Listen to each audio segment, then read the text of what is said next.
I like this podcast. It's pretty cool. And if you're someone who met someone who knows Brady, I can confirm this podcast is legit. Brady and Gray have influenced real-world events, such as the New Zealand flag referendum and a poll on some radio website or something about top audio personalities. So rest assured, reader, this podcast is legit. 5 stars. We've been getting a lot of reviews, Brady. What was that? You've met someone who knows someone who... I didn't even get that. That was your call, Brady. You wanted, like, acquaintances that your wife was talking to when Hello Internet was mentioned in reference to you. You wanted that person, when they went to go look up the reviews on iTunes, to see that the podcast was a big deal. I'll be quoted back to myself. This is the danger of this podcast. Sometimes when I meet people who listen, they'll say some line at me, like... And I'll be like, what are you talking about? They're like, but you said that. You think I remember the things I say on this show? You're missing out on your own in-jokes. I say a lot of rubbish. I can't remember all of it. You asked for something, Brady. And to quote, Henry is cool 1 on iTunes. 5 stars for Brady, so he looks more popular. 5 stars. I appreciate the 5 stars. Yeah, we have a ton of reviews. They're very fun to read through. And there was a very consistent theme through all of them. Have our Hello Internet review numbers gone like up high enough? You know, has there been a noticeable bump? Well, I mean, Brady, we're trying to quench your thirst for recognition. We're trying to feed your vanity here. I guess the question really, it's not for me to answer if the reviews are enough. I don't know if there is any number of reviews that will be enough for you. Look, Gray, I will go along with being stitched up like this, and, you know, because I deserve it. Oh, yeah, stitched up. I'm pulling this just out of the air. I'm making up things. No. You were literally calling for this on last episode. But if we put it in the right context, like, okay. I didn't know the number. Right. I don't know the number now. It occurred to me that if anyone ever goes and looks and checks, will we look like we know what we're doing? Right. Without even having looked myself, I just said, if you haven't left a review, go and do it because it'll look good for us. Yeah. Like, I'm not there like sitting there watching a counter and like keeping a notebook of the scores and ringing people up and saying, have you looked at my reviews? Right. It just occurred to me. Right. Not like the Radio Times contest, right? Where that was occurring, right? Yeah. No, this is totally different. That kind of got a bit out of control, but I don't think that was my fault either. That was a perfect storm that was nobody's fault. I mean, you can say what you want, Brady. But according to Ravenho 27, Brady's vanity knows no bounds, 5 stars. I'm just telling you what I'm reading here in black and white. So when we were having this discussion last time, there was a thing which I did not realize, which is that iTunes does the counting of reviews separately for every country. All right. I feel like that's a bit of a strange decision to make. I don't quite understand why iTunes would say that, UK reviews are going to be in a different group than US reviews. I don't quite understand that. They do that across the whole platform, Greg, because when I go and look at what the top podcasts are, it's always like 95,000 BBC podcasts, which I'll come to in another episode sometime because I have thoughts about that. And then there's like a couple of American ones, and then that's it. It's like, does anyone else in the world make podcasts other than the BBC? Yeah. Whereas I'm sure in America, it's not completely dominated by the BBC. So I can get behind the idea of regional recommendations. A bit of waiting. Yeah, a bit of waiting. So when we were talking about having whatever it was, like 600 reviews, I think, we were both looking at the iTunes UK store. And so we're now closing in on like 1,100 reviews on the UK store. The US store, though, as you might imagine, that's where the big explosion occurred because it seems like most of our listeners are in America, or at least the plurality of listeners are in America. And we went from something like, I think it was somewhere like 2,000 reviews to 4,333 reviews on the US store. I feel like that's quite a bump.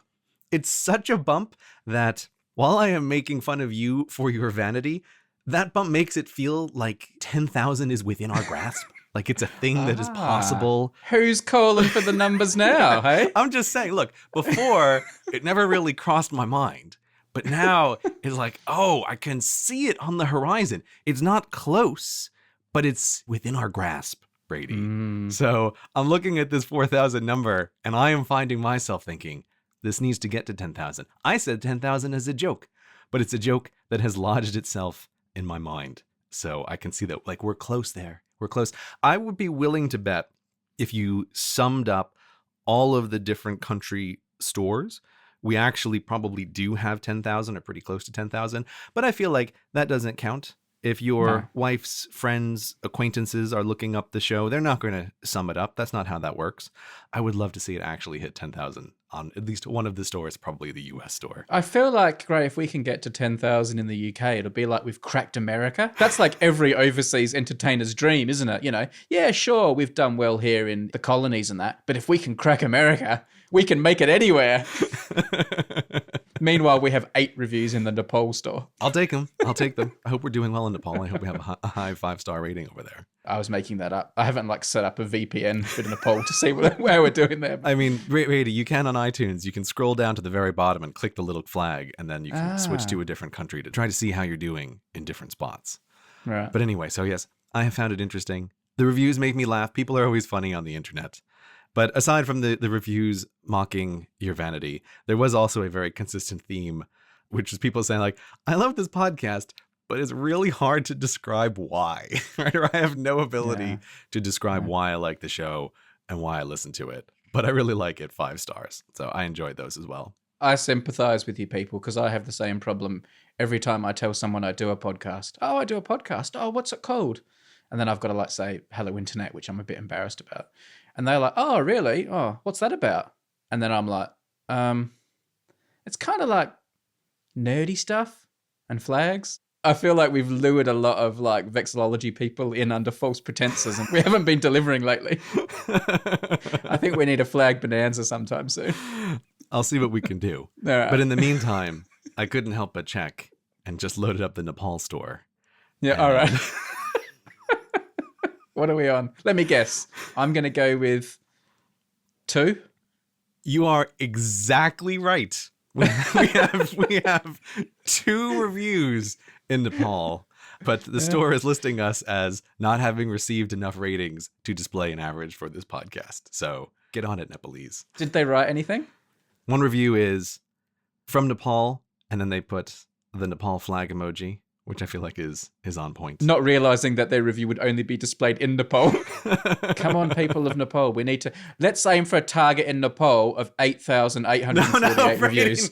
Because that's the height of Mount Everest in meters. Okay. I don't think we're going to get past 29,000, which would be in feet. Right now, Brady, that's insanity. Don't ask for unreasonable goals. Don't do that.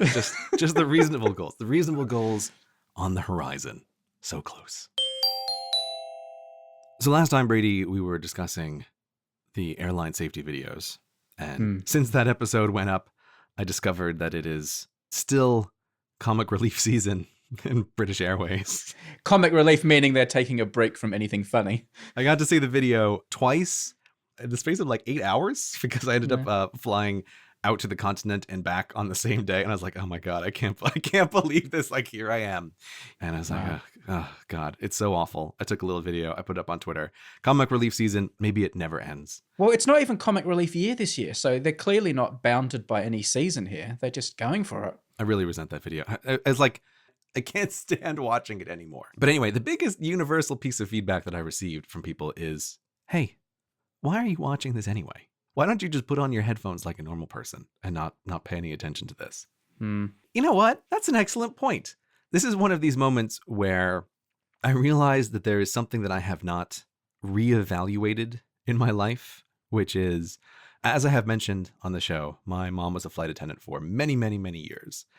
And like, because of that, I always felt like when the flight attendants are doing the safety demonstration, you should pay attention.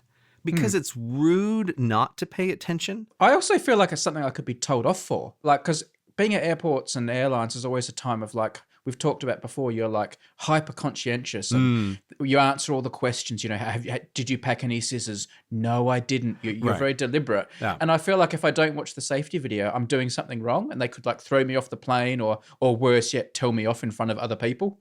So I feel like I kind of deliberately would take off my headphones and watch the video just to be like a bit of a goody two-shoes and show the flight attendants that, yes, I'm doing what I'm supposed to do. I'm a good person. Yeah, there's definitely a part of that. There's like such a different mindset when you're at airports and when you're flying. It's like you're a different person. And yeah, there is a a deliberateness and a showing that like I'm a person who's paying attention. Yeah, you want to be seen to do the right thing. Right. I'm in the exit row, and I'm not a person that you have to worry about, flight attendant. I'm a reasonable person. I'm not going to cause any problems here. I also realized that a transfer had happened in my mind, that when I was a kid and growing up, and if I was on an airplane with my parents, my mom would like, we'd take out the safety card and she'd look, let's look at where the exits are. Let's make sure you recognize visually where the exits are. Because as she used to always say, she's like, if this plane is going down, my son is going to survive, right? She's like, he's going to know where the exits are. He's going to get out of this. And I was like, okay, yeah, no, if the plane's going down, I'm going to make sure I'm not one of the people who dies on this plane. And then that's also just paying attention to the flight attendants during the safety demonstration. But they were always people when I was a kid.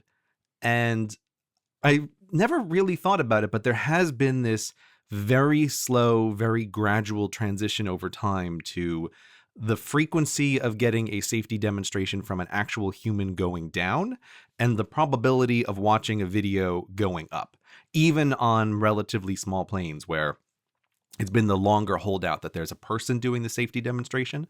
Even on the smaller planes now, it's very, very likely that you're going to be watching an actual video. And somehow this transition happened so slowly and gradually that I feel like the respect that I felt I needed to accord a human being transferred to the machine that's just showing me this stupid comedy video. That's why the safety videos have bothered me, is because I've always felt like I need to watch this out of some kind of respect.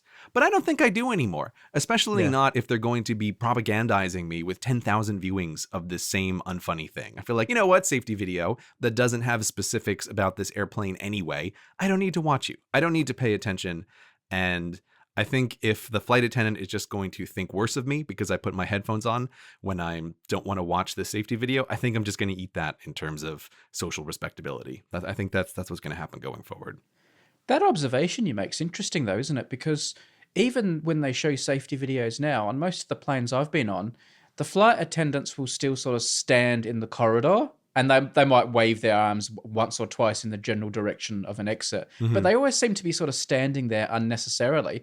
Maybe that's why they're standing there, because they're tapping into that old emotion that if someone's standing there, like if they're making the effort, you have to make the effort. And if they just went about their business and made coffee and sat down and, checked their hair in the mirror, you wouldn't watch the video. But because they are standing there and they're making the effort, you make the effort. It's probably like a rule. I bet that they do have to stand there. Even then, the number of things that the flight attendants are actually doing has dramatically decreased. Oh, yeah. Or maybe one of their jobs is to make sure people are watching, and that's a good place to do it from. That's why they stand there. They must have to stand there for a reason. I mean, the reason is not to tell off people with headphones on, because they certainly don't. Then I'm the only sucker sitting there watching the safety video and thinking, oh God, not again. Don't make me watch the joke about the seatbelt one more time. They don't tell you off if you're wearing your headphones. So they don't know what you're listening to. You could be listening to their TV on your headphones. Yes, I'm sure that's what I'm doing as I'm looking at my iPad with my headphones on and paying no attention whatsoever and clearly writing stuff on the screen. Oh yes, I'm making notes on the safety video. That's what I'm doing right now. I'm certainly not doing my own work. Crash notes. I do just want to be clear though that even though I am going to pay less attention to the safety videos in the future, I reserve the right to complain about safety videos in the future. Oh yeah. Reserving the right to complain is like a Hello Internet like motto. It's the Hello Internet subtitle. Oh, well, it sounds like it's time to talk about SpaceX then. Hello Internet. If you're someone who bills by the hour, you're going to need our next sponsor, FreshBooks. How much of your life do you lose by completing annoying paperwork and admin tasks? What happens when you add that up over a month or a year? FreshBooks reckons that you could claw back as many as 192 hours per year by using their ridiculously easy-to-use cloud accounting software. Here's how. It takes about 30 seconds to create and send a perfectly formatted invoice. In literally 2 clicks with FreshBooks, you can set it up yourself to receive payments online, which means no more trips to the ATM to deposit a client's check. FreshBooks also lets you take pictures of your receipts with your phone to make claiming expenses 1,000,000 times easier. I've sent invoices out with FreshBooks, and let me tell you, it is way easier than trying to do it yourself. That's the kind of task that I just hate.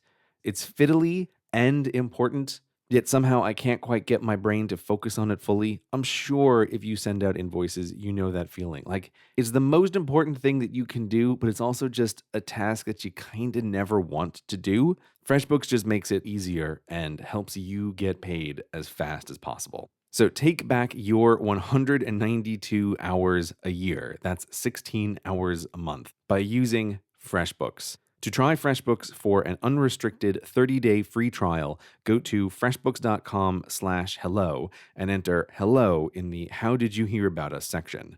That's freshbooks.com/hello and enter hello in the How Did You Hear About Us section. Thanks to FreshBooks for supporting the show and for saving freelancers so much time. I'm so not looking forward to this. Why not, Brady? Because although I will battle on and will not cave to the cheer pressure, I know I'm going to get it here. You know you're wading in to a forest of cheer pressure. I know how people feel about SpaceX, and they're starting to not like it if I say anything negative more than they used to. So just to put it in context, at the time of recording, it's just a day, actually, I think, since SpaceX had this historic moment for the company where they did their first launch of the so-called Falcon Heavy, which is the more powerful rocket which can throw things further out into space. And it's a big milestone in the efforts to, get to Mars, because you're going to need these bigger rockets to get beyond Earth orbit. Yeah, my understanding is that this is like a cargo rocket. That's the idea of it. It's for transporting a non-trivial amount of stuff into space. Yeah, I imagine it can also probably transport manned craft. I don't know exactly where that's heading. But what they had in at this time, of course, was this Tesla Roadster car, which resulted in quite a substantial amount of publicity. They used Elon Musk's red car with a mannequin astronaut at the wheel as like their test payload. And it was all very successful. So how am I going to do this, Gray? Do I get my gripes out the way first, or do I do them last, or do we go chronological? Or I wasn't going to watch this live, right? I was aware it was happening because of Twitter, but I was not paying much attention. And I actually got a phone call from Duke of Venezuela, and he said, "Are you watching? Are you going to watch it?" So I said, "All right, I'll watch." Oh. And I watched it. He didn't call me. No? I totally missed out on this because I was busy watching a chick flick at the time. Oh, really? I didn't have any idea it happened. Well, I was in the bath when he called, but so I can top that. But anyway, so I watched it. I watched the live stream along with all the other SpaceX diehards and the rest of the world. So I'm willing to talk about it on Hello Internet if you are, because you have watched it as well now, Gray, at my request, haven't you? Belatedly. It's been a very busy week, but yes, you sent me the video. You told me the relevant sections to watch, and so I have seen the takeoff to reveal and the landing part of the launch. All right. From the outset, let me say, when people criticize things, it doesn't mean they don't necessarily like it. Gray and I criticize Star Wars all day long, but we're Star Wars fans. So just because I say negative things, that just happens, That's just part of being a critic. Right. Which is what we sometimes do. Right. But my overall feeling watching the launch was one of very great excitement, more than I would have expected. Partly maybe because it was live and I knew, something could go wrong. And I felt myself really, really hoping nothing would go wrong, which was, nice in itself. And also for the first time, I was sort of thinking, do you know what? We might actually go to Mars and stuff while I'm still alive. That's a very exciting feeling. So I was very excited by it. I thought it looked fantastic. They're getting so good at covering these things now, and coverage has improved so much that, of course, it's going to look fantastic. But, the shots were good and the tracking shots were good. The landing of the two boosters when they came back down, in sync and landed, was remarkable. I don't think that will ever get old, the sight of those boosters landing like a couple of newborn giraffes trying to walk on ice, and you think, surely those things are going to fall over. And they stuck it, which was amazing. I know the one out to sea had a big smash and didn't land properly, but I think that is a fantastic looking thing, and I think that's becoming the new kind of iconic image of launches. Like in the days of Saturn, the iconic shot was always, that one where there's a camera on the on the gantry and you'd really close to the rocket and you'd always see the fire and the ice falling off and you'd see USA go past. I know the exact shot you're talking about. Yes, that is the iconic "we're flying into space" shot. Yeah. Funnily enough, I think the iconic shot now is those boosters landing, which is funny because it's not the launch. But I agree that is really impressive, and it's way more impressive than the launch. Yeah. I found watching the launch much more interesting than I expected. It's one of those things where I don't really have any sense of scale. Like, I don't actually understand what is the size of this compared to like a Saturn V rocket. I don't understand. But on the video, it just looks huge and it looks powerful with all of those boosters. It just looked like a hell of a thing taking off. But I would say watching the two boosters then return to Earth and land vertically simultaneously, I mean, it literally gave me chills. I thought, like, that is just such a crazy technological achievement that it's just impossible to fathom. Obviously, the launch of the payload is the part that really matters here, but the booster landing is incredible. Yeah. And it's a thing that in our previous conversations about SpaceX, I feel like I didn't really understand at that point in time.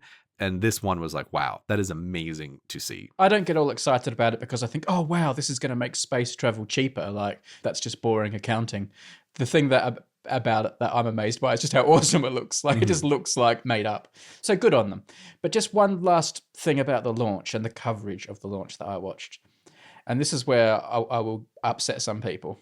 The editorial decision that was made to give so much prominence to the cheering and hollering of the SpaceX employees who were watching this happen, which made it feel more like a sporting event than a scientific moment or an engineering moment. And I'm not opposed to them getting excited and cheering. And like a lot of people said to me, oh, it added to the drama. And I think a little bit of it maybe would have added to the drama, cutting to them occasionally or showing them. But I thought it was too much for me. It was laid on too thick. They were carrying on like a bunch of frat boys. And from the shots they showed, they were manly boys, so I don't feel bad saying that. They were carrying on like pork chops. At one point, I heard them going, SpaceX, SpaceX, SpaceX, like they were Super Bowl people drinking from a keg before the game. For me, it was like it trampled all over the moment. And it wasn't like a bit of like controlled excitement where the cool heads of the engineers were saying, come on, everyone, let's calm down. I know you're excited, but this is serious business here. It was just like hollering and hooping and no, I thought it was too much. And it was an editorial decision because they deliberately injected it all the way through. And they were cheering for every single step that happened, which, you know, because they're engineers, I get that they were excited and each step was another milestone for them. Okay, we've now gone to full electronic control inside the rocket. Woo, yeah, right, SpaceX, SpaceX. It's like, come on, man, this is undignified. Brady, you're such a party pooper. I'm not objecting to their excitement and a little bit of it. It was very American and it trampled all over the moment for me. And I know how much that upsets people because it's all about the employees and they had their names written on the rocket and they're the heroes of the day. But I don't think it was done with a very good sensibility. Yeah. I also would love to know what their contingency was if the rocket had blown up. Like, were they going to cut that feed or were they still going to show those people then fall in a heap? I'd love to know what the plan was, but we'll never know because thankfully it didn't blow up. Yes, thankfully it didn't blow up. Yeah. Brady, you like space exploration much better when it's boring guys in ties in Houston fighting a proxy nuclear war with the Soviet Union. That's the way you like your space exploration. Oh, well, I mean, obviously I'm a real fan of it, but like, I love the dignity of them. They were bottling it up because they knew they had a job to do. And when they got excited, they'd be told, hang on, don't be excited. There's more to come. Come on. Well, we're professionals. We're scientists. We're engineers. We know the risks here. And I know these people weren't like on shift. Yeah, I was gonna say, I don't think this was like the people in the launch crew, right? I don't. It looked like a bunch of people who were standing around watching. Yeah. Like it looked like engineers who had worked on the thing. Yeah, and it's great that they were made so much a part of it. I just thought, I don't know, they were turned up too loud. They were laid on too thick, and it was a bit like, can everyone just shut up for a minute? I'm trying to hear what's going on, and like. I don't think they got the balance right of that part of the broadcast. And here we're just talking about cosmetics, of course. This is just the broadcast. This has got nothing to do with the accomplishment or the feat. And yes, I know they're happy and I know they're proud and I know they're responsible and I know all that stuff, but I'm not the only one who thought that, by the way. What did you think? You watched it. What did you think? I'm laughing because I had a bit of a different reaction. I was aware that there was a ton of cheering, and that's obviously like an editorial decision. I didn't mind because I do think it makes it more exciting to watch than if they just had the audio feed from Mission Control and you were hearing the people who are actually working just saying whatever they need to say. It's sort of like when we've discussed the audio logs from plane crashes. I'm always struck by how professional those recordings are and how calm the pilots are under circumstances where I would be screaming and they're just like, we're reporting the second engine is out on the right-hand side. And it's like, oh my God, right? Like, Jesus Christ, dude. But that's what you need when it's a professional environment, right? I want a pilot who's able to just do that because it is like, keep it together, man. I'm fine with the yelling and the excitement because part of what SpaceX is doing here is almost like a recruitment video for like future engineers for working at SpaceX. So like you want a thing that's exciting. So I totally get that. At one point they had two commentators who just start talking. And then for me, that's where my thing, like, stop talking, commentator. You're talking over the thing. Like, I don't want to hear whatever. Just show me the feed. I can see it on the screen. I don't need two talking heads telling me that I'm looking at a rocket going into space. Like, obviously. That's it. They turned it into sports coverage. They have the hollering, frat boys. They've got the glitzy, good-looking young commentators who are sitting there at the desk giving us some punditry and filling time and that. They're turning it into like, it's the Super Bowl of space. The thing that it made me think of is like, this is an old Rage comic, which I wonder if anybody can find on the internet. It's forever old, but it always made me laugh so hard. And it was a comic that somebody made when the royal wedding happened years ago. And it shows a guy who's sitting at home who doesn't really care about the royal wedding, and he just turns it on and he's watching it. He starts getting more and more into the royal wedding, and then Katie Couric is doing the narration about what's happening on the wedding. And like the caption is like, shut the up, Katie Couric. I just want to watch this pretty princess getting married. That was kind of my feeling with the space launch. It's like when the two commentators start talking, it's like, shut the up. I just want to watch the rocket. I don't really want to hear your comments on this. So that's where it bothered me more. It's like the words, but the cheering, I don't know. Personally, I can see why some people might think it was a bit much because it was a lot. But the cheering, I was okay with. I think it made it more exciting to watch. So I can't get with you on this one. I would have cut to the cheering as it lifted off the pad. But all the other cheering throughout the whole process from like 3 or 4 minutes before to 5 minutes after, it just belittled it. And you know what? It did make it more exciting. But open heart surgery would be more exciting if you had 1,000 people cheering as it happened. It doesn't mean it's like appropriate. That's not what was really going on. The people who were making this happen were like, they just, I don't know. I like the image in my head of broadcaster Brady, who's managing all the live streams for SpaceX, and the rocket's going up. You have your hand on the dial for how much crowd cheering we can hear, and you turn it up as the rocket goes up. You give it a second, and then Brady turns it down. That's enough of that, people. Just turns it down. And I would have had, okay, now's a good time. Cut to the frat boys. Let's see them jumping up and down. Give them their few seconds. Like, include them as part of it, but it just overwhelmed it. But anyway, obviously I'm in the minority here, and so be it. Let's get to the business of the car in space. Okay. All right. So to the final stage, we had bolted this Tesla Roadster, which I didn't realize. Of course, I should have realized, because of course it always has to be this way. It was going to like do some laps of the Earth before it got flung out into the far reaches of the solar system. And I have a few thoughts about it, but the first thing I have to say is I was not prepared for how awesome it would look. Like when they started cutting to those shots and you had the live stream of it and like the thing was just slowly rotating and the Earth was just like creeping into shot behind Starman in the red car, it was like I couldn't stop looking at it. And I was like, I had to show people. I would like say to my wife, "Oh my goodness, you just have to look at this." And I would be watching it, and she'd be like, "Yeah, okay, I've seen it." But like, I found it completely hypnotic, artistically. It was like it looked impressive.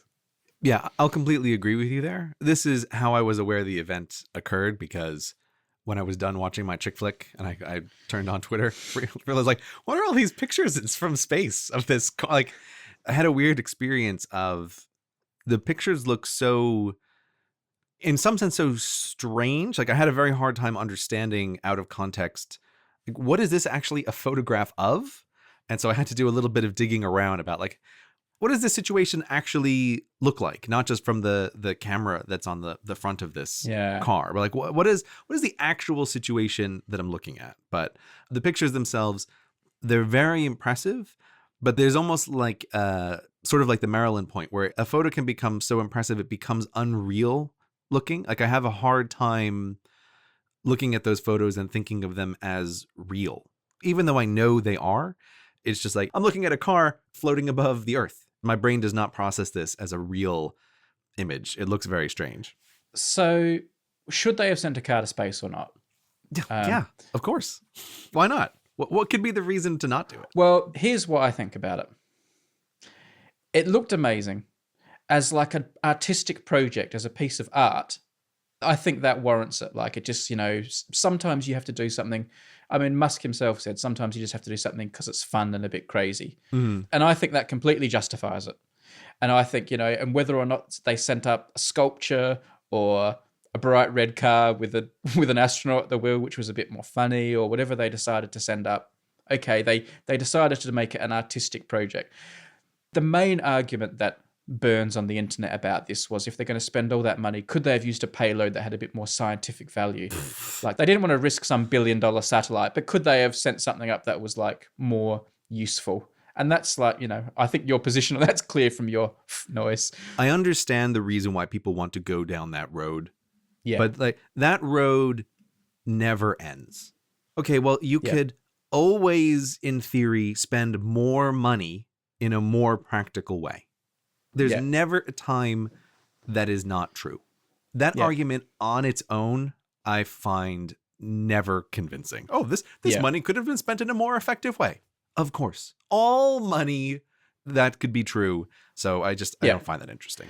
I agree with you. And I think doing something artistic and fun is good. Mm-hmm. Here's the one problem I have with it, though. And that is the muddy water that is created by the commercial aspect of it, because Elon Musk runs SpaceX and he's got grand plans for it. He also runs Tesla, which is, losing a bit of money at the moment, and they're trying to make a successful business out of it. This was fantastic publicity and promotion for the Tesla company. And I think that's where it starts getting a bit blurrier between doing something for fun and something artistic that just tickled the world and inspired people, which is what it did, without question. It's a very inspiring thing to do and a very viral thing to do. And in fairness to Tesla and to Elon Musk, I do think they showed restraint. They didn't have big, bright Tesla signs everywhere and make it look too commercial. I think they showed a lot of dignity in that respect. The dashboard said, "Don't panic." It didn't say, for 25% off your next Tesla, offer code Spaceman right at your local dealer, right? That's not what they did. Yeah. So there was not an overabundance of commercialness here. Exactly. They did show restraint, but I do think it is still a little bit muddy. I mean, they're paying for it themselves. It's not, I don't know how much taxpayer money went into this whole thing. I don't know if they, are paying the normal rates for the use of the NASA facilities or not, but they're paying for it. So to some extent, I'm completely on board with them doing what they want with their rocket. But you do know I worry about the commercialization of space and Coca-Cola billboards and things like that. And this still was a little bit promotional. And I think that's what left me with a little bit of unease about it. Like you can't just say, I did this for fun because I thought it would be funny and I just needed some weight. There's certainly a marketing and promotional agenda at play here that is legitimate and no one's breaking any rules or anything, but it just feels a bit like, okay, selling a few cars while you're there, are you, mate? Okay, so I feel like I don't understand the parameters of what you mean by muddied. The only comparison I could think of here is like Steve Jobs being so involved in Pixar and Apple. And so then you had like cross promotion between those companies. But I feel like, at least from what I have read about the greater Musk empire, like the Solar City, Tesla, and SpaceX are companies that are sharing a lot of technology between them. Yeah. So there's something to me that I do not think that these companies are as separate as normal companies would be. So I guess I'm not quite understanding what you're saying, Muddy. No, I'm not complaining about a lack of quarantining between his different businesses. Is it more like the Humanity Star? It's just the fact that there's like a Tesla going around Earth? I feel like this was like a big milestone for space exploration. Certainly that's how it's been pitched. Mm-hmm. And having a car advertisement bolted to the front of it feels like cheapening it a bit. And by the way, I'm also well aware that I wear an Omega watch. That was the one they wore on the moon, and all the marketing involved with that as well. So, like, I'm aware this goes back to the days of NASA too. Right. This was a bit more overt, obviously. A bright red car with a mannequin at the steering wheel rather than, oh, we need a watch. Who are we going to get our watches from? It's certainly easier to spot on the live stream than the brand of watch the astronauts were wearing when they landed on the moon. Yes, that's for sure. It just felt promotional. It's a bit like, did you have to try and flog your cars at the same time too? Don't get me wrong, I like the whimsy of it and like the fun of it, and I'm totally on board with that, and it totally worked on me. It totally worked on me. But at the same time, I was thinking, pocketing a few extra bucks there, hey? Yeah, let's push the business. It's like if Neil Armstrong and Buzz Aldrin went to the moon and they stuck a flag in the soil and it had the General Motors logo on it instead of America because General Motors had paid them, $500 million. You'd be thinking, oh man, that was a pretty historic moment to be flogging cars. I think that there is something interesting about your thoughts here that I can't quite grasp why I don't agree with you on this. And I think so the General Motors one is an interesting comparison. And it's like, I agree. Under that circumstance, if they got out and they put a GM flag on the moon because GM sponsored the NASA space flight, it would feel like, oh, that's sad. But I wouldn't feel that way if in an alternate universe of history, the United States government wasn't actually the primary mover and the primary mover was GE, and GE was the entity that was doing the space exploration in a much more direct way. I guess this is partly like, I don't really care what the entity is. And in some ways, like when NASA does a thing, they're selling the idea that America has nuclear superiority during the Cold War. And when SpaceX is doing a thing, they are selling the idea of increased cargo capacity to space. I don't see those things as wildly different. I'll tell you where the problem comes from. And I know there's a difference here between a businessman and a commercial entity and, for example, say, governments and politicians, right? But people have a resistance, or some people have a resistance to people in positions of great power and authority using that to give themselves even more. And the best example I could think of was, say, you elected a leader of a country. You elected someone, your president or prime minister, and they happen to own a bunch of hotels or golf courses or something like that. And when they became leader, they started using all their facilities and their commercial interests in the duties of their political office. You'd start to think, hang on, you're using that to your advantage to feather your own nest, and like you shouldn't be leveraging that position of power. Yeah, and I totally agree with you there, right? Like that's also a case, but that seems much more like a conflict of interest between the role of a civil servant and the role of a business person. I said at the start, I see a difference, but he is leveraging a position of great brute force and power, financial power, and privilege and collaboration with the government and things that help SpaceX. Like the SpaceX has a lot of government contracts, so he's got into this position of great power and great influence, and then bolting his car from his other company on the front while he's at it feels in a similar vein. It's not the same, but it feels in a similar vein. It's like, okay, so you've built this rocket company and you're getting all these government contracts and you're launching from a NASA facility and that. And while you're there, you're thinking, oh, let's chuck a Tesla on the front as well because that will help my other business. It's not the same. I don't think he's done anything. Well, I'm sure he hasn't done anything improper. He wouldn't have been allowed to do it. But it just has that feeling to it of, okay, mate, enough's enough. What else do you want to sell while you're at it? That's just the little feeling in the back of the head about it. I did think it was cool, though. I did love it. Okay, so here's a question for you. If we could go back in time and you're able to make the decision about what the payload should be, would you change it? Would you say, I think it would be better if it's not a Tesla, if it's a different payload? You know, if the decision was totally down to you, what's happening is like Elon Musk has brought you on an advisor and he's saying, I may have lost perspective on this. You, Brady, we all know from the podcast, your hugely influential podcast, that you are the number one fan of space. What do you think we should do? Yeah, I would say to him, I think this is a good idea. I think the visual of a cool sports car with an astronaut at the wheel will really capture people's imaginations. But I think, I mean, he's in an impossible position then if you're going to use a car because he owns a car company. But I would say to him, is there something else that would have equal impact and be equally clever and funny that hasn't got such a direct attachment to you?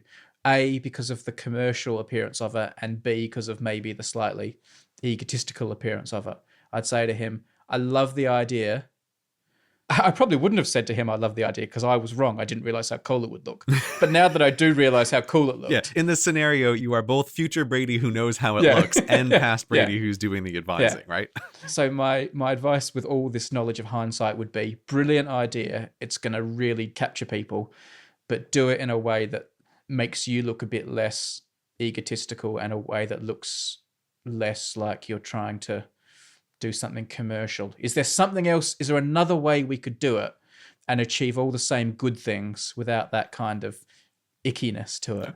I don't know if I'd have that idea, but that's what I'd say. Just listening to that, all I can imagine is if I was the CEO of a company and you were my advisor there, I'd be going like, okay, great, but I'm really busy. What is your suggestion? If you don't have another suggestion, we're going with this. Well, I'd say, can I have more than the 30 seconds that Gray just gave me? Okay, you can have until the next episode of Hello Internet. That's how much time you have.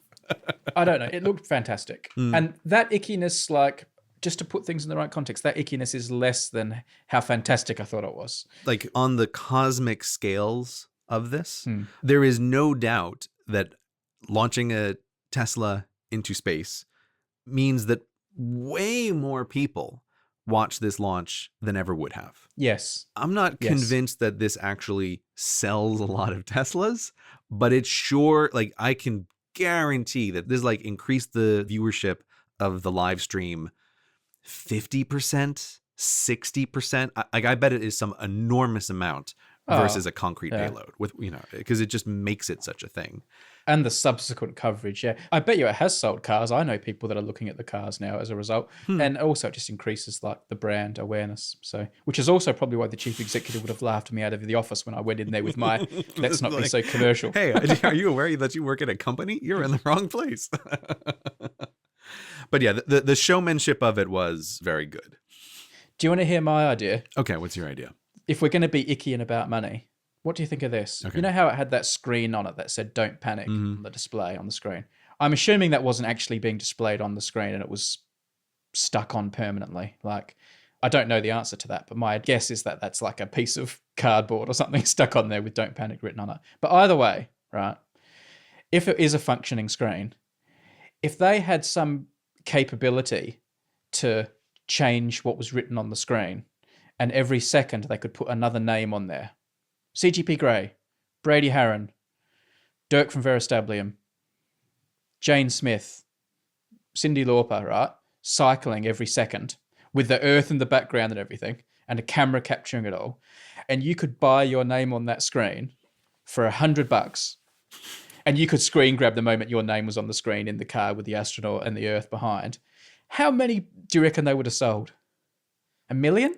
I mean, they'd sell a lot. Obviously, you'd need an auction for that, Brady. You couldn't just have a flat price for that. Let's just say it's $100 each, and they sold 1 million. That'd make $100 million. Yeah, I don't know, but see, like this now totally trips my like. That's disgustingly commercial, Brady. Right? Okay. It's good to know where your line is. Yeah, that's why I find this conversation interesting because it never really crossed my mind about the commercial nature of it. And I feel like I don't feel that for this at all. I think it's just cool. But then it's like, oh, but if you are auctioning screen time, like now that crosses my boundary. Now it's too much. That's completely what they did. It's the only difference is they didn't auction it. He just took it for himself with his car and gave himself all the screen time, gave his car all the screen time. It's exactly what happened. Yeah, I don't know. It just feels different. I know. This is what makes life interesting, is it's fundamentally impossible to be perfectly consistent on all things. Like that way lies madness. And in lots of these conversations, you just have to think like, why do I think that? Or like, why does this feel different? And sometimes there really isn't any answer.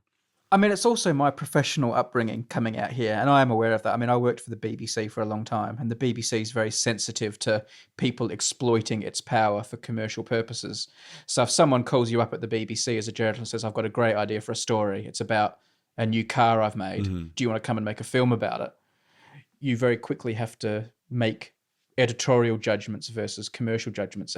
Is this person just trying to use the power of the BBC to sell cars? Is this a legitimate story? So I do have a very sensitive radar to this. So I guess when I see it happening in the world and I see people using spotlights to sell things, which is a perfectly fair thing to do and a very American thing to do, I'm perhaps more sensitive to it. And I think, everyone wants to make a buck. Any bit of spotlight or camera time is a chance to make a buck. I feel like this is the perfect time for a commercial break. This episode of Hello Internet has been brought to you by Fracture. Now, Fracture's this company, you must know them by now, where they will print your pictures onto bits of glass that you then hang on the wall. They're ready to hang right out of the box. This is the easiest thing in the world. Upload a picture to a website, make a few little decisions, press a button, then in the post comes your box, open the box, bang, on the wall before you know it. Fracture prints make thoughtful, unique gifts, whether for yourself or for someone else. It's become one of my go-to places whenever I have to give someone a present. Because who doesn't like receiving a picture? It's something you can easily personalize. It's always a thoughtful gift, but it's always something that's really useful too. Everyone has room for more pictures in their house. Fractures are handmade in the Gainesville, Florida factory from US-sourced materials. These are sleek, frameless designs, and because they haven't got a frame, they'll go with pretty much any decor. Now, obviously, a real use for Fracture is photos. These days, we take so many photos on our phones and other devices that never really see the light of day. Here's a chance to get your absolute best pictures, the ones that usually are only reserved for things like Instagram, and actually have them on permanent display forever. But one of my favorite uses of Fracture, and a thing I do a lot, is actually upload pictures that aren't photos, but maybe scans of like important documents, like a degree certificate or something like that you can give to someone else they can have on their wall.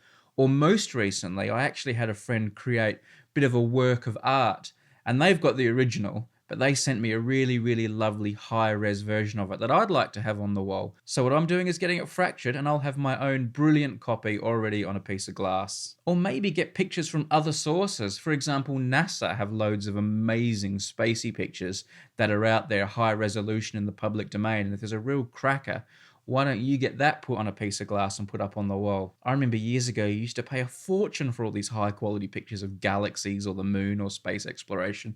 Now you can have an awesome one on the wall at a super low price. Even lower, if you go to fracture.me and use the offer code HELLO15 when you check out.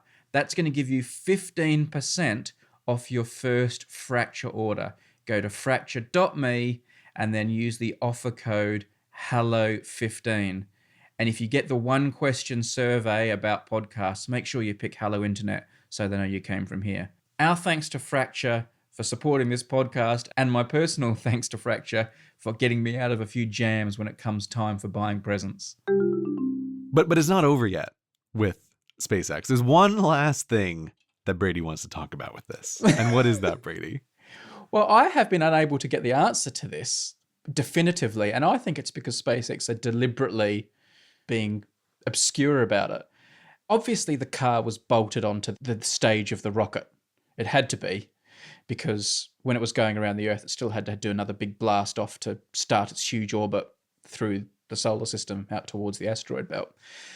But obviously, all the camera angles were quite artfully cropped, so that we never actually saw any part of like that stage, really, did we? Most of the angles. The idea was to make it look like the car was on its own, because that was a better shot. And I'm all right with that, that's just prettiness. And now, obviously, it's done its big burn and it's going out now towards the orbit of Mars and beyond as it starts this eternal loop around the solar system.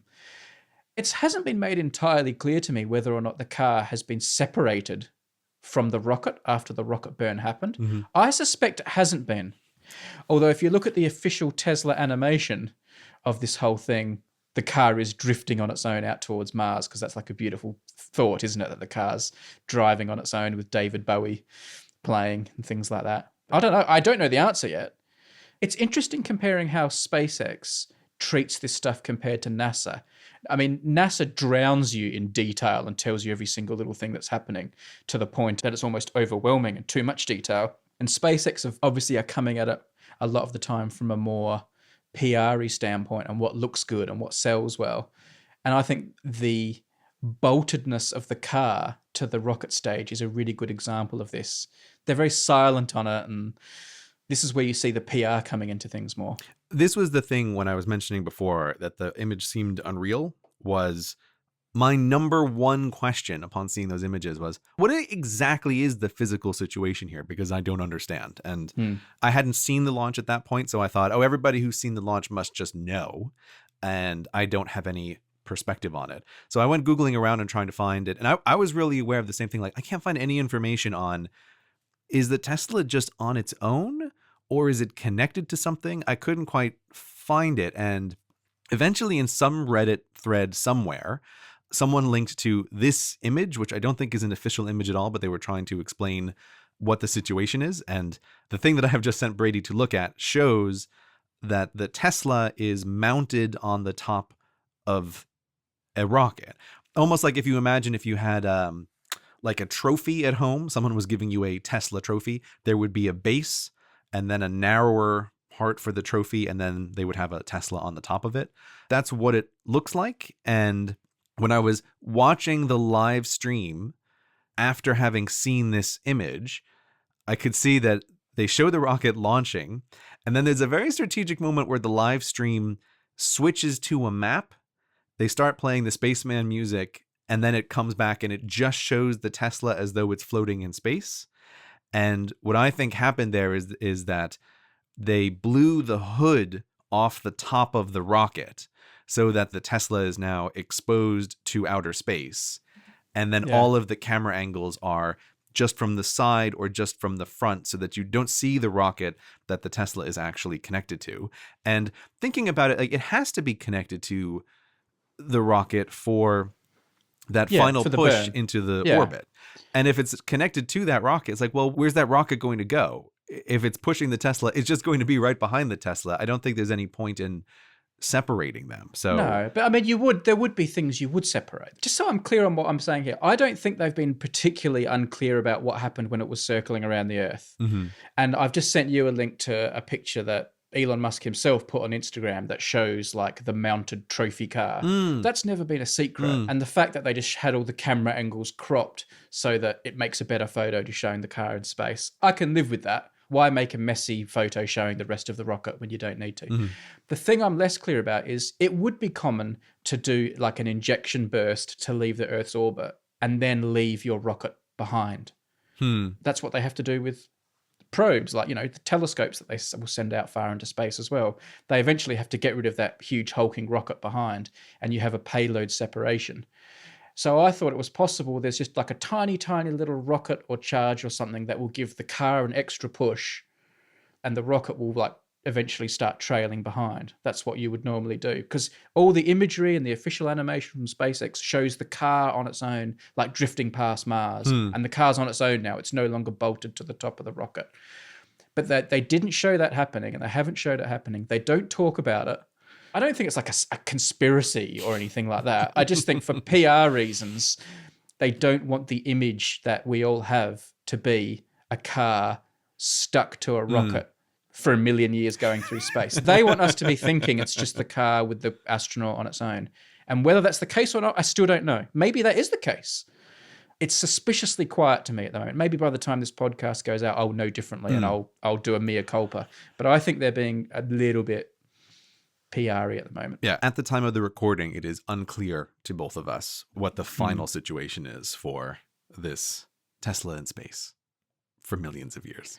Someone just sent me a tweet then, because I've been tweeting about this today. Someone just sent me a tweet from a tweet and a retweet, so I don't know how legit this is, but sounds legit already, though.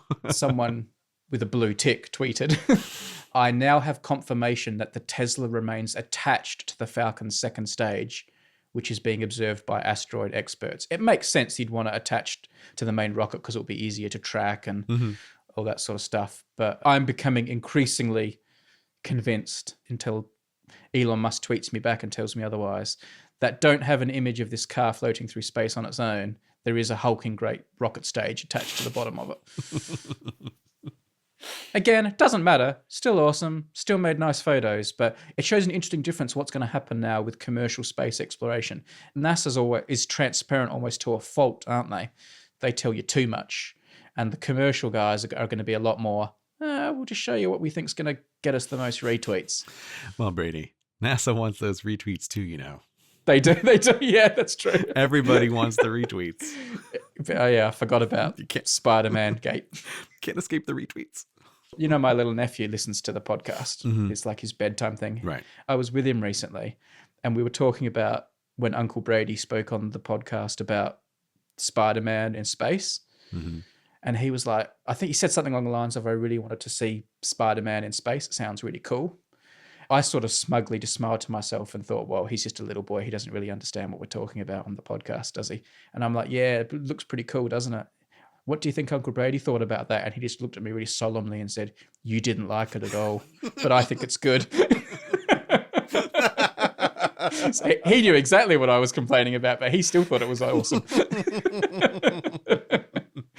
Put me in my place. Uncle Brady, party pooper. So Brady, I've been getting into a lot of documentaries lately. Yeah? And I recommended one to you to watch, and I understand that you've seen an episode of it. And this is the Netflix documentary called The Confession Tapes.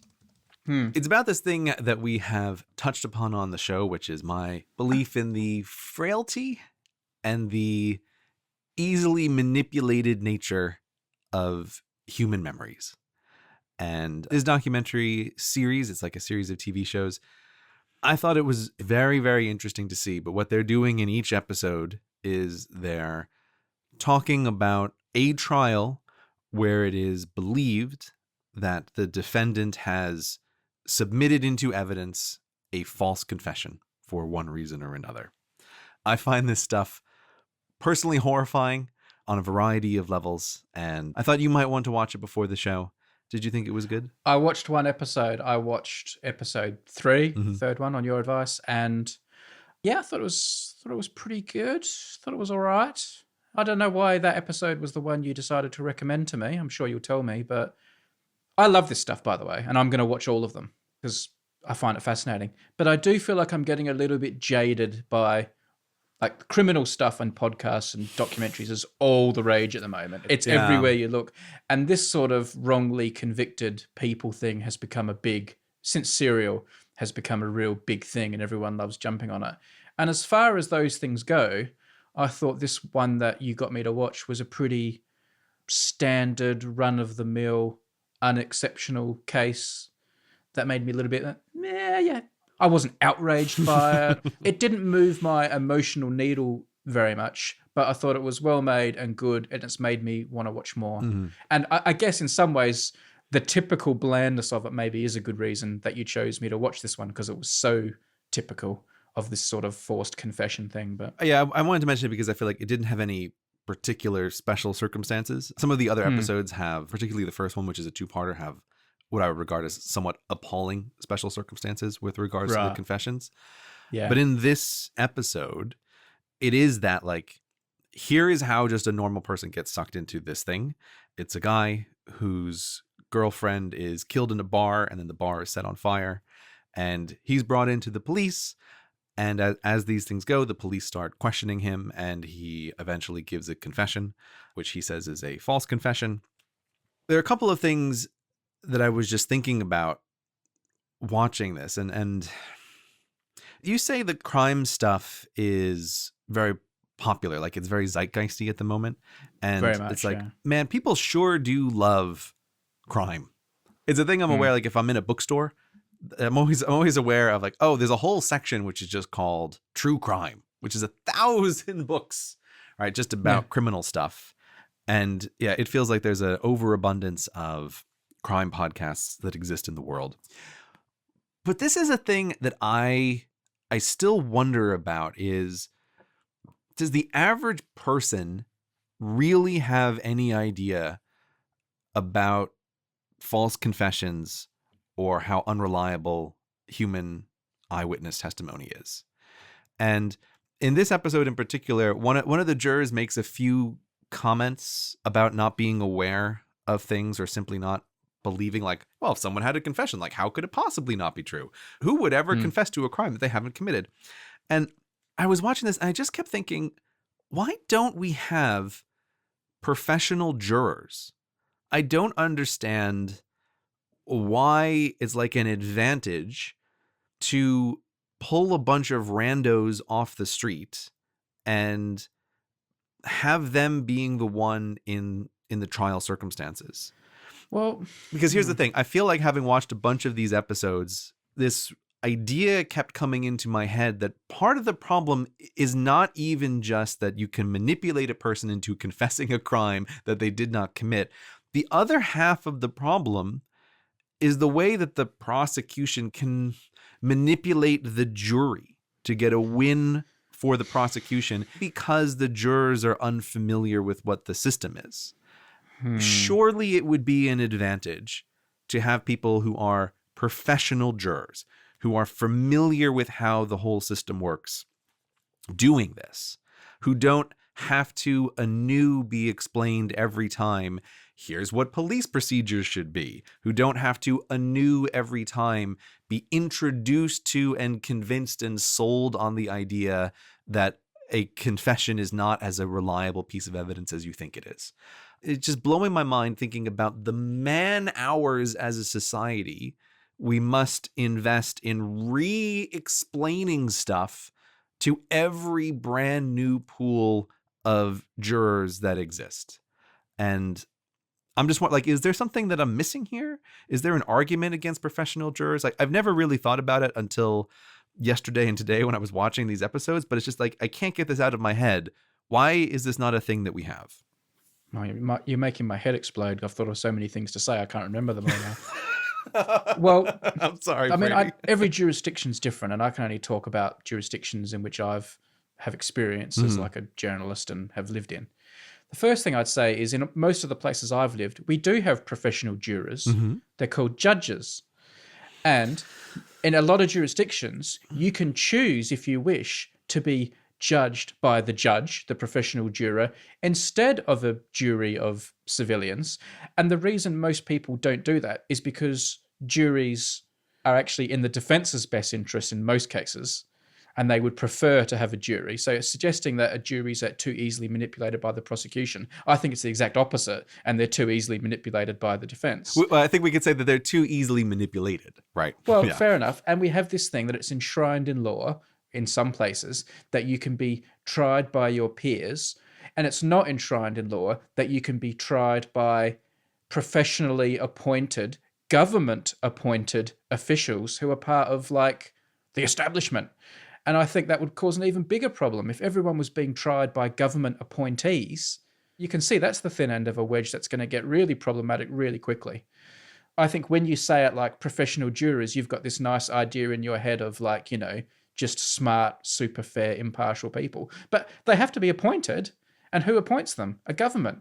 And as soon as you say government-appointed officials are going to be deciding who's innocent and guilty, you've totally lost this tried by your peers component of the law that is so sacred to so many people. Yeah, I don't think the judge gets around that, though. Like when you say, oh, you can be tried by a professional juror who is a judge. To me, the terrifying thing about the judge is that they are one person. I feel like I would almost never want to roll the dice on a single person because a single person is too unreliable. That's why you have multiple jurors there. You do actually, there are some cases, by the way, that can be heard by 3 judges. Oh, okay. That's much better. We're splitting hairs now, but... No, but that does make a difference. If I had to choose between like a trial by jury and 3 judges, that is much more of a real consideration. Although that does start getting into, again, some of the America-specific scary stuff where it's like, but the judges need to be elected? And then it's like, oh, God, now that's a whole different affair. Or even appointed. But also, I haven't got numbers on this, but I'm almost certain that you get far more acquittals from juries than you do from judges. So if you're like thinking of being wrongly accused, CGP Grey, I think you may want to consider the jury. I think you do raise a good point that there may be a thin end of the wedge here, which is how does a professional jury member become one of those people? When you say like they're government appointed, I was saying like, oh no, but they wouldn't be like, it's like, but obviously, ultimately the legal system in some way would need to be deciding who is able to become a professional juror. And I haven't really thought this through. I'm just thinking this out loud now, but I mean, I don't know how much you know about the UK justice system, Gray, but one thing they do, this doesn't really apply to, murder trials and stuff, but you do have volunteer magistrates through the country. And these are normally people who are like respected people in good jobs and that, and they'll volunteer a couple of days a month to sit in the magistrates court, and they become just like a judge doing like high volume stuff with people who've, had minor run-ins with the law, and they have like a professional little committee with them that advises them and tells them how the law works and things they can do, but they sit there and show their own discretion and make decisions. So what do you mean, like it's a civil court? No, it's a proper court, like it's a criminal court, but it's for more low stakes infringements. I don't know a lot about it, except I know a few people who do it. An old boss of mine at the BBC was a magistrate for many years, so once or twice a month she would have to go and do it, and she would just sit there and people would make their case to her, and she would decide whether they got a rough ride or an easy ride. She had experts there. There'd be like a magistrate's assistant that would tell her, here's what you can deal with, here's what you can do. You could sentence up to this, or you could do that. But they got to show the discretion, and they were almost like community judges. But I mean, this is for low stakes stuff. She wasn't sitting there deciding whether or not someone murdered their girlfriend. Yeah, I don't know. I feel like you have immediately thrown all of these monkey wrenches into my poorly thought out ideas. But I still have this emotional response to what I view as like, oh, you're just going to have 12 randos pulled off the street, and they're unfamiliar with the whole process. And because I'm watching the show about false confessions, obviously my concern is about being manipulated into convicting someone. But then again, like my scales of justice are weighed very heavily on it. It's far worse to convict an innocent person than to let a guilty person go free, by far. So that's where my concern is. But nonetheless, their inexperience allows them to be manipulated by the defense as well. I don't know. It seems like it's just in tremendous advantage for the jurors not to all be noobs at the job of handling people's lives. I don't know a way around this. Yeah, I see what you mean. You feel like we're having to reinvent the wheel every trial. To my mind, the problem is also that you're having these noobs go up against the experts.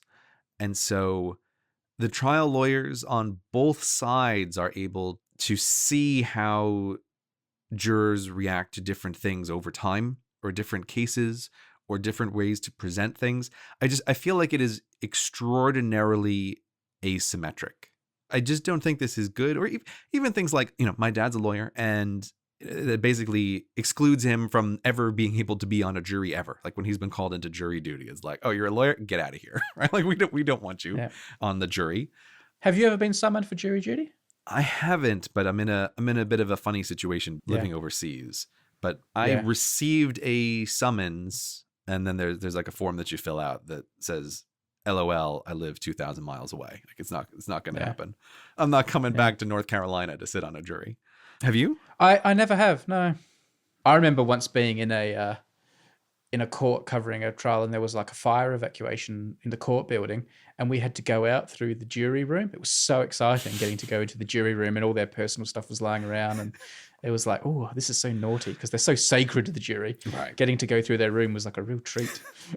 I imagine it was there, Brady. And it was like also often in the lunch break, I would go out into like the markets and get food, and like jurors from cases who I was covering would be, out getting themselves a hot dog and a milkshake as well. And a bit like at the airport when you're like really conscientious about doing the right thing, I would make such an effort to not look at them or talk to any jurors or be seen going anywhere near any of them. It was crazy.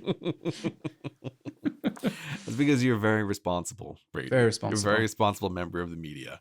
Unlike in America, all the crazy stuff that can happen where you take a bewildered guy and you put him up through a perp walk right in front of some cameras and tell him to apologize to the world for the thing that he's done. It's like, how? It's absolutely crazy that kind of thing can happen in American media with juries. But if I was ever called, of course, I would do everything within my human power to not sit on that jury. The number one thing being is I'd be like, I will disregard all eyewitness testimony no matter what. I'm pretty sure just that would get me disqualified from a jury immediately. Like, I will not listen to any of your eyewitness testimony. I really wouldn't want to be in a jury because I think I would just freak out at the idea that, like, I have to sit in this little box when they tell me to sit in the box, and I can only take breaks when they tell me it's time to take breaks. I feel like, no, if I want to go to the bathroom, I'm going to go to the bathroom. I don't care what you guys are doing. I would make a terrible juror. So no, I wouldn't want to be in the box. I would do and say anything to not be on a jury. So I don't think that that's going to happen anytime soon. There was a case in Scotland just recently that I've just called up on my screen. I was reading about it, where it was one of those nightmare white collar criminal property fraud type trials. Mm-hmm. And the jury had to sit for 20 months for the case. I mean, you might as well be in prison if that's happening. Apparently they needed like counselling and psychological treatment afterwards to go back to the real world.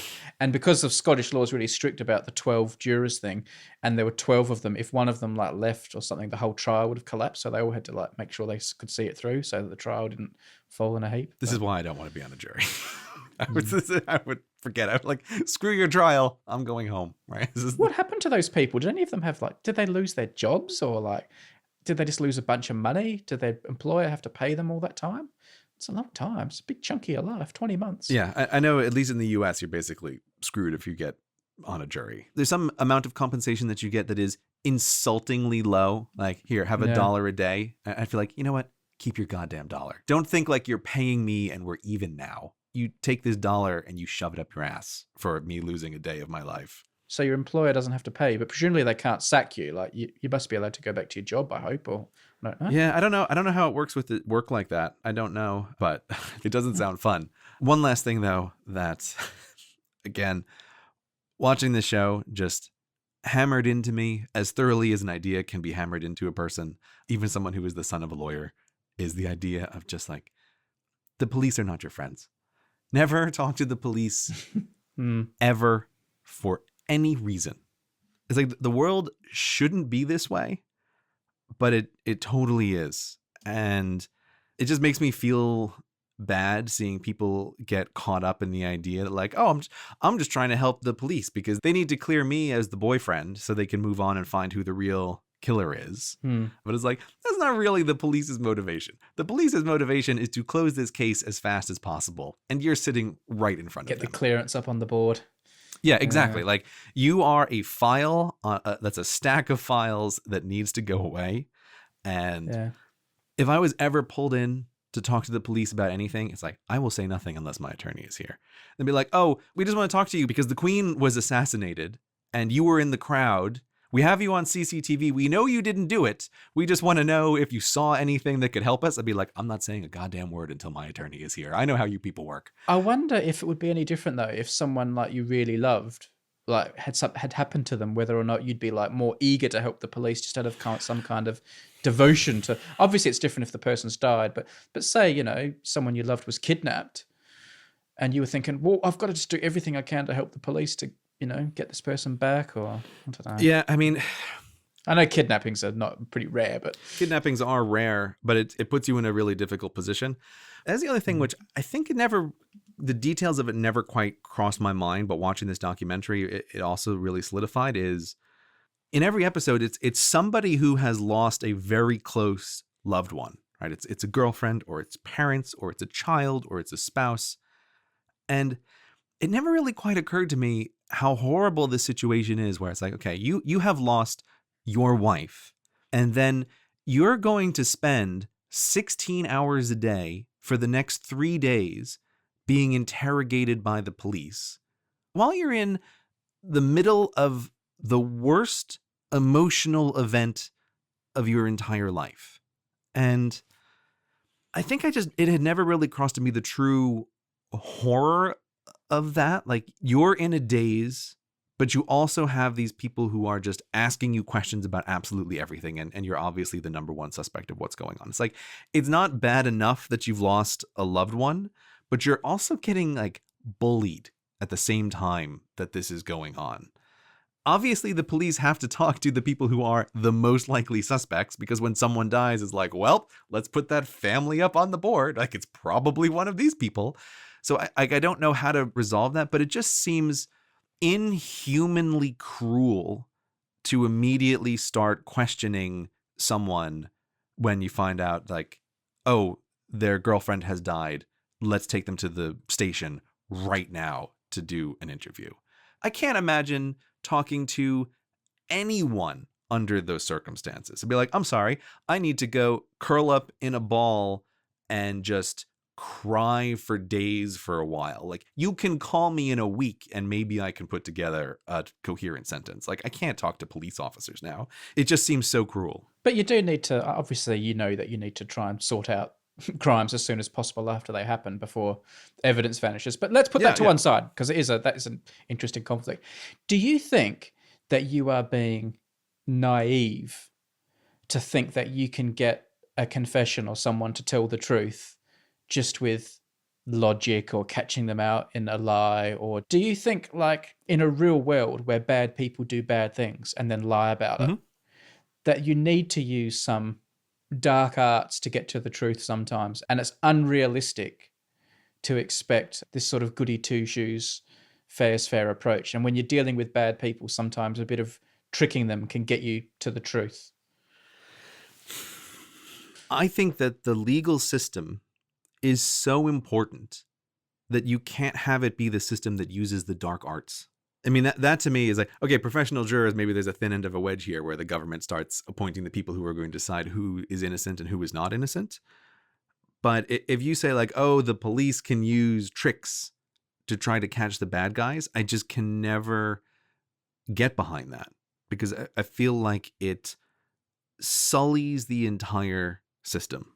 And also just my own personal belief here that I don't think those tricks are meaningful because of my disregard of human memory. I don't think it's meaningful. I think it is too easy to get people to talk about things that they just remember very poorly, even in trivial ways. Like that documentary that you had me watch, episode 3, I'm sure I'll link to it if people want to watch this specific one.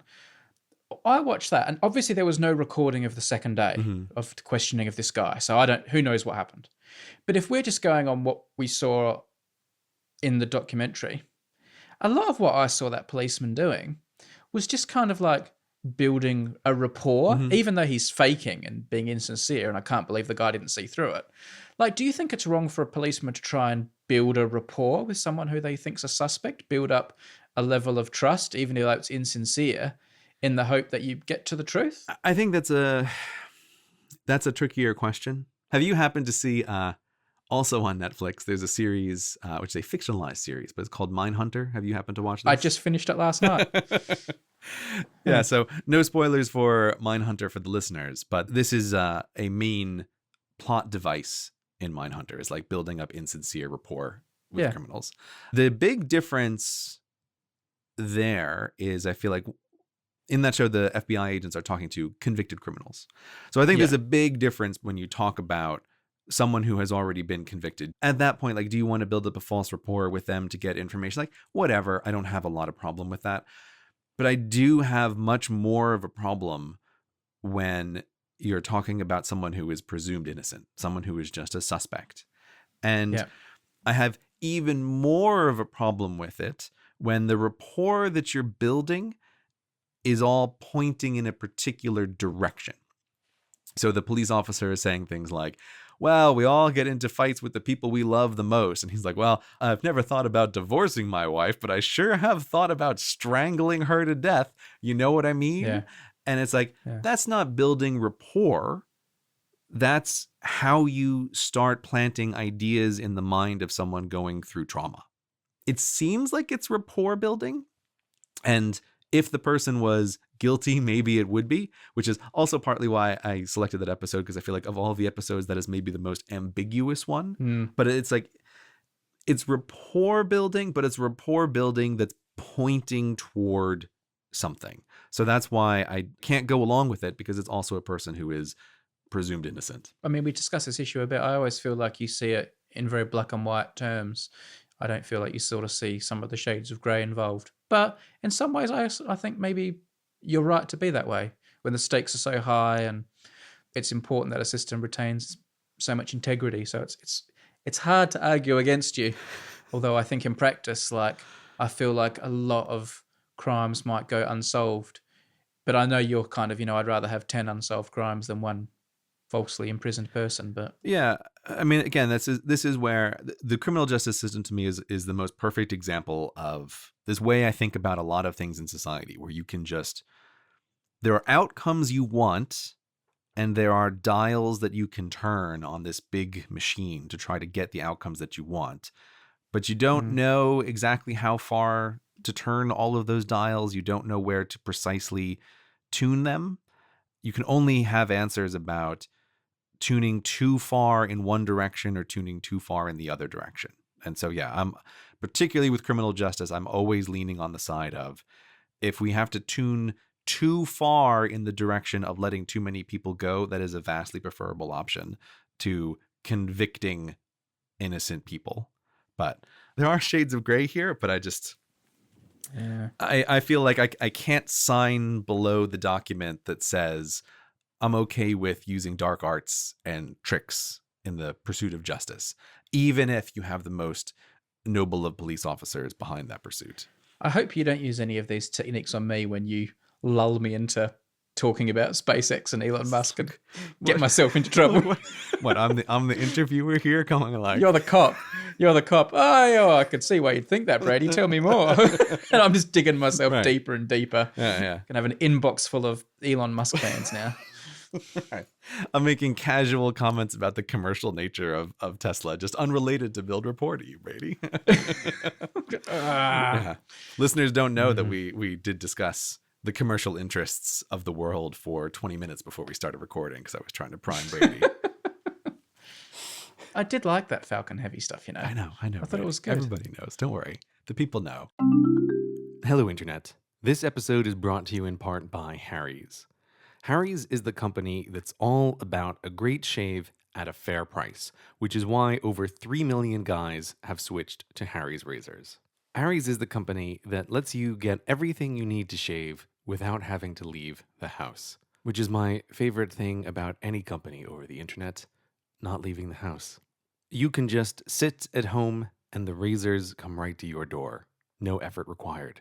No talking to people required. It's very nice. The company was started by Jeff and Andy, two guys who were fed up with getting charged an arm and a leg for razor blades. So they started Harry's. They stripped out all the unnecessary features that you get in dumb razor blades, like vibrating handles, which do nothing. And they took out all of the unnecessary middleman costs of delivering the razors to a company to then sell them to you. No, Harry's sells you the razor blades directly, and so you get those savings. Because Harry's owns their own factory, they're able to deliver amazing quality blades for just $2 each, compared to probably $4 or more you're going to pay at the drugstore to also get a dumb vibrating handle that you don't need. All of Harry's products are backed by a 100% quality guarantee, and they're so confident you're going to love their blades, they'll give you their trial shave set for free when you sign up at harrys.com/HI. All you need to do is pay for the shipping. Harry's equipment is just so nicely packaged, so good looking, and so convenient, you're crazy not to give them a try. So claim your free trial offer from Harry's today. It's a $13 value for free when you sign up at harrys.com/HI. Just cover the shipping cost. Your free trial set will include a weighted ergonomic razor handle, 5 precision-engineered blades with lubricating strip and trimmer blade, rich lathering shave gel, and a travel blade cover. So right now, go to harrys.com/HI. That's harrys.com/HI. And thanks to Harry's for supporting the show. Let's talk about Hotmail for a second. Okay. Let's talk about Hotmail. Let's talk about Hotmail, Gray. I actually have a lot of thoughts about Hotmail. Okay. I know. I thought you might. So there was a story going around the other day about insurance companies and profiling they were using to set people's insurance rates. And I think the original story was if people had a name that sounded they were of a certain ethnicity, they were having higher insurance rates set. And that was obviously considered quite unfair by most people. But then the second day, as the story rolled on, it emerged that insurance companies were setting higher rates for people who were using Hotmail addresses than other addresses. They thought if you use Hotmail, you're obviously a greater insurance risk and you would have to pay higher premiums to insure your car. Is this like car insurance? Or is it just like an insurance company in general? If it's car insurance, I have a theory about this. I think it was car insurance in the story I read. What do you think about that? Profiling by choice of email service. This is kind of delightful because I think these stories come up with insurance. Okay, this might be the most boring thing I ever say, but I think it is fascinating the constraints that we want to put on insurance companies versus their actuarial knowledge of the world. Right? So if anybody has accurate actuarial knowledge of the world, it is insurance companies. They will know correlations and expenses. That is their whole job.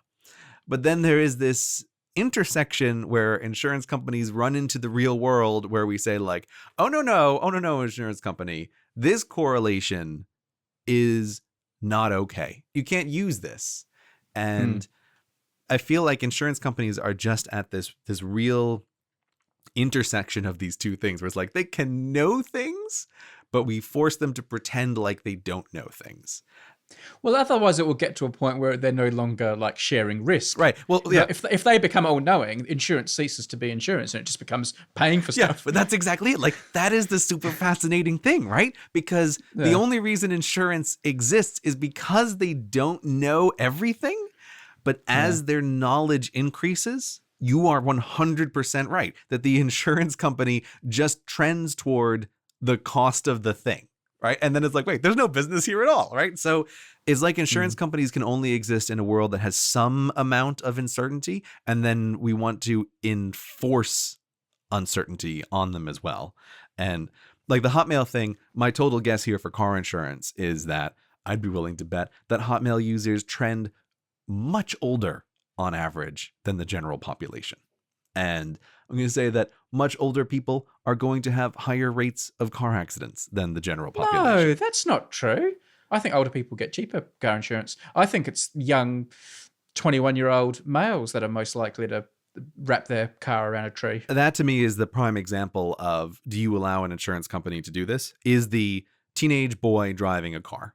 If a car is going to be destroyed, a teenage boy is going to do it. And this is legal or not legal in various jurisdictions to say something like, can you charge a teenage boy higher car insurance? And some places say yes, some places say no. I was just suspecting that you would also have a higher incidence of accident for older drivers.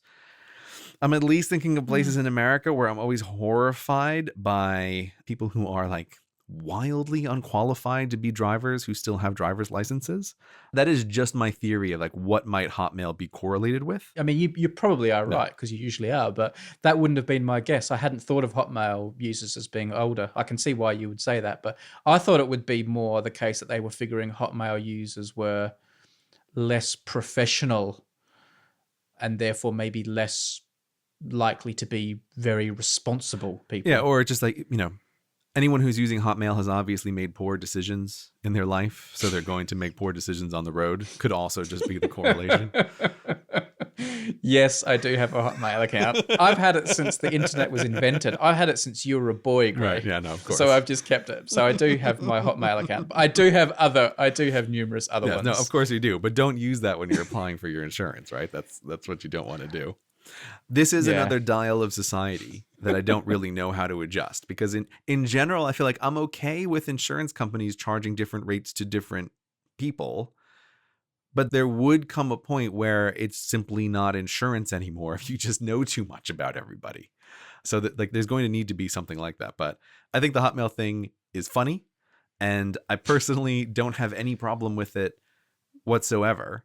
I don't know how people would react to this, but I suspect that there are going to be vastly more and more things like this that come to light through big data analysis and through this kind of thing, where some of my favorite examples of this are innocuous questions you can ask people that will very rapidly zero in on things like, who did they vote for in the last election? And so you ask people questions like, do you like dogs better than cats?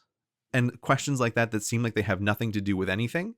And if you are picking really well chosen questions that have been developed from enormous databases of people's preferences, you can surprisingly quickly zero in with a very high confidence interval on what did a person vote for in the previous election, or all these kinds of things where, again, like, people imagine that they are vastly different from other people, but they're not. Like, there are patterns that exist here. You know how they traditionally have some problems with political polling because people aren't always honest about who they vote for? Do you think it will ever get to a stage where those companies will ring people up and say, do you like dogs? Do you like hamburgers? Where do you go on holiday? And not even ask you who you voted for, and say, thank you very much, and say, okay, Democrat voter. Like, I wonder if it'll ever get to that point where they just don't trust your answer to who do you vote for, and they use the other stuff to get to the truth instead. I haven't seen something like that. I have come across some research which does things like using similar methods to estimate voter dishonesty, right? Where All right. you are looking at some information that you can gather about a person and then looking at their actual response. And you can't know, obviously, perfectly, but you can put higher or lower confidence intervals on, was this person reporting the truth? And it becomes very quickly very unlikely or very likely if you can gather enough information on this kind of thing. So I do kind of think that that's the case. I mean, again, this is much more an issue in the United States, where you have to motivate people to go vote. But this is a real science now of trying to drill down to very, very particular individual people and knowing, like, when do you want to send them stuff in the mail to try to motivate them to vote? And you can do that because you're highly confident about who they will vote for with the information that you're sending. So I think that is kind of a thing already. But either way, I think insurance companies are going to be at the forefront of this, because they are the ones who are at the bleeding edge of being able to extract value from knowing more and more about what data represents about a person's actions in the world.